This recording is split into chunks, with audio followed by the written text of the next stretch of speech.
Good morning. Okay, mag-start na naman po tayo. Tingnan natin kay Ato. Yung pasyente natin ngayong araw. Wala tao. Good morning. Saan yung mga tao natin?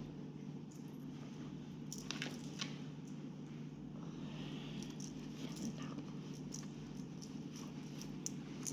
So, maganda na tayo. Tingnan natin kung ilang pasyente tayo ngayong araw na ito. Check muna tayo ng record. Ayan ko nandito na. Nandun daw sa kabila. Wala pa. Wala pa siya. So, ang routine namin dito bago kami mag-opera, kailangan muna namin mag-breakfast. Kasi meron naman kami allowable na 15 minutes at 30 minutes na breakfast. So, mag-breakfast muna para kasama natin ang ibang kadoktora.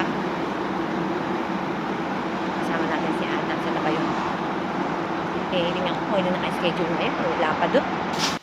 So guys, ito po yung assistant ko sa pag-oopera. Morning! So, hindi ka pa naka-uniform din. Kaya mag-oopera na tayo. Kaya nga, hinihintay ko kung ilang pasyente ang nakalagay doon. Check ko nakalagay doon. Parang 6 yata o 7. Lahat magpapagawa ng suso. Ay, nagmamadali. Lahat urgent. Naka-number 1 lahat. Ewan ko kung bakit nilagay nito ni number 1. Minsan talaga taba-taba ng utak nito eh. Paano kung ngayon yun ikukuha? Sige, magbato-bato-pick na lang sila kung sino mauuna. Natatay pala si Ann. Tingnan mga akin si Madam, oh. Yan, may pakape. Tuwing mga ganyan-ganyan, kami ipinagtitimpla ng kape. Tapos ibibigay din ng kutsara. Ibibigay ng plato. Pakakainin ka. Kulang na lang sabuan. Napakabait. Siya na, oh. Ito po si Ann, galing CR. Ba't naman, B, ang inilagay mo dun sa mga listahan ng magpapagawa ng susoy, lahat number 1? Ayun na mga nagmamadali, may party mamayang gabi. Sabay-sabay. Nilagay mo sa record, tinignan ko dun sa record sa reception. Yung nilagay mo na sabi ko sa inyo, 5 dirham, loading na naman. Alin? Alin? Tapos? Ayun nga, nilagay mo lahat number 1. Lahat ba sila nagmamadali? Sino nga? Yung nilagay mong pasyente, Ann. May nilagay kang pasyente, nasa record book. Meron tayong schedule na uoperahan ngayong araw na to. Lahat sila magpapagawa ng dede. Oo, number 1 lahat. Bakit ba? Paano ko sa pagsasabay-sabayin niyo sa operasyon? Kaya mo naman yung pusit ka rin. Paano ko pagsasabay-sabayin yun? Kaya mo yun. Kainaman na ito. Kataba talaga ng utak. Tapos na mag-breakfast. Duty na ang Dr. Kwakwak. Ito ha, sabi ko sa iyo, yung listahan namin. Ito, listahan namin. Check muna tayo. Uy, ang ganda. Uy, yung ginawa natin nasa ano? Ano yan? Para saan yan? Papadala. Padala mo din ako niyan. Hindi pa ako nakakatanggap ng bulaklak. Nakakainis naman to. So, yun ang namin pasyente, magpapagawa ng boobs. So, ipaprepare mo na doon sa mga... ipaprepare mo na doon sa mga alaga mong minions yung mga gagamiting aparato, ha? Sige. At ito may party daw mamayang gabi, gustong umattend. Ay, yung mga aparato niyan, para pang minions eh. Aha. Paayos mo na, pahigayin mo na kagad, saksakan mo na kagad ang pampatulog. Oo, anong dala mo? Eh, nagmamadali yung aking pasyente at meron daw party. Ha? Huwag na kayo sasakay ng anesthesia. Patumbalik.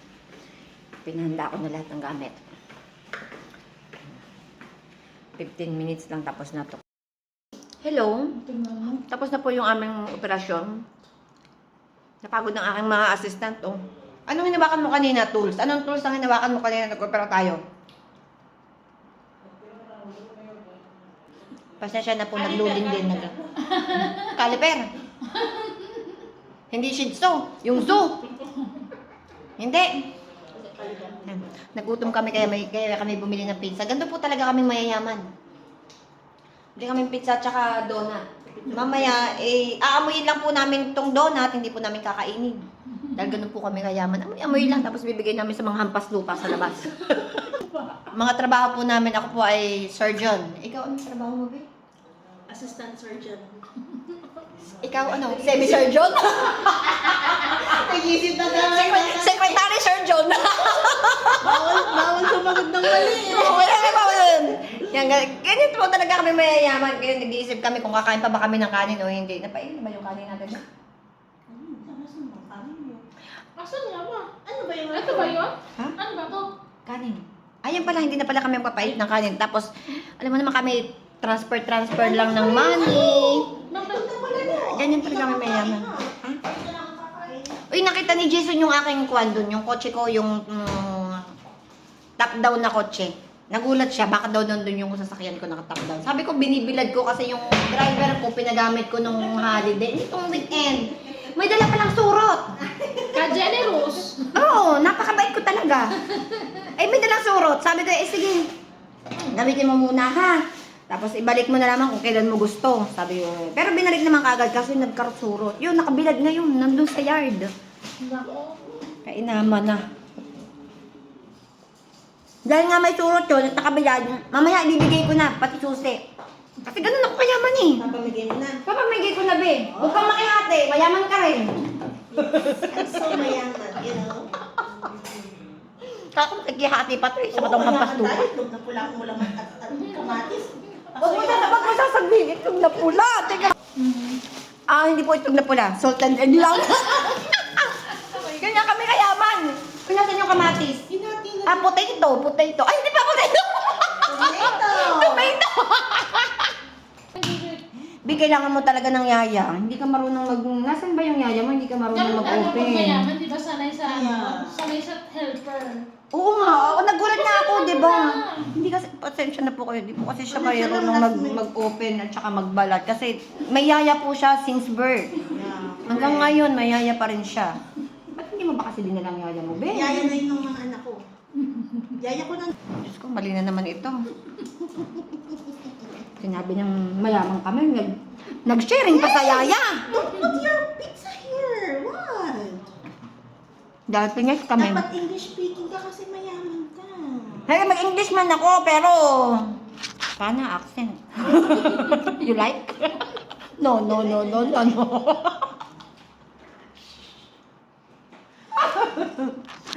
Ano pa talaga yung pa-Pepsi? Nagkakakunti na lamang yan. Parang tira na lang yan ah.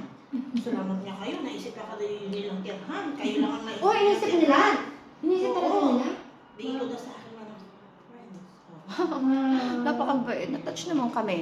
Para sabihin ko sa inyo. Siyempre. Mag-out na kasi to.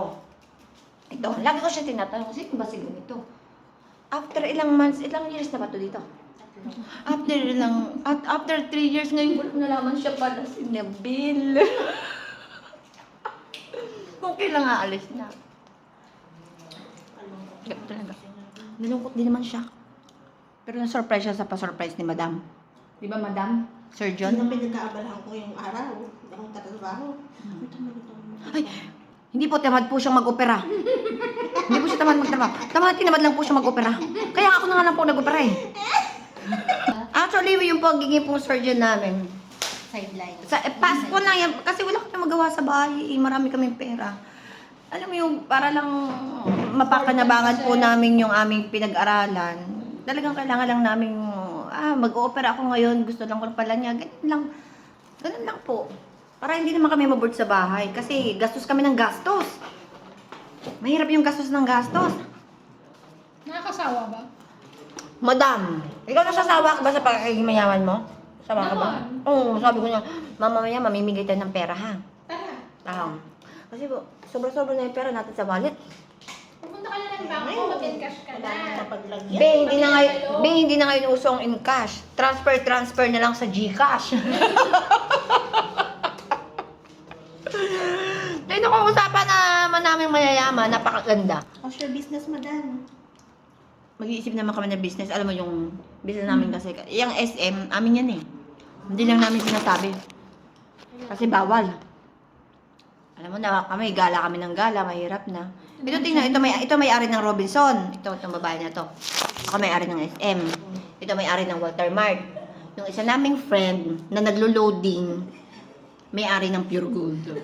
Pero hindi namin sinasabi na kami may-ari. Kami talaga may-ari nun eh. Hindi kami business partner, walang business partner nun. Kami talaga CEO dun. Hindi lang namin dinideclare. Ay no, sarap kumain ng pizza. Kasi- Malinis ang kamay ko Hmm. din, ha? Hindi na mamaya na ako magdadala uli ha. Kasi kakain muna kami ng mga pangmayaman na pagkain. Paul, analing tapang, please. Asan si ano yung tapang? Ito kasi minsan talaga loading na loading kanina. Nabablog ako doon, tapos sa akin na naman ang sinasabi. Hindi mo talaga mapapag sinungalingan ng mga nag-hallelujah. Sige be, babay po, see you later, alligator.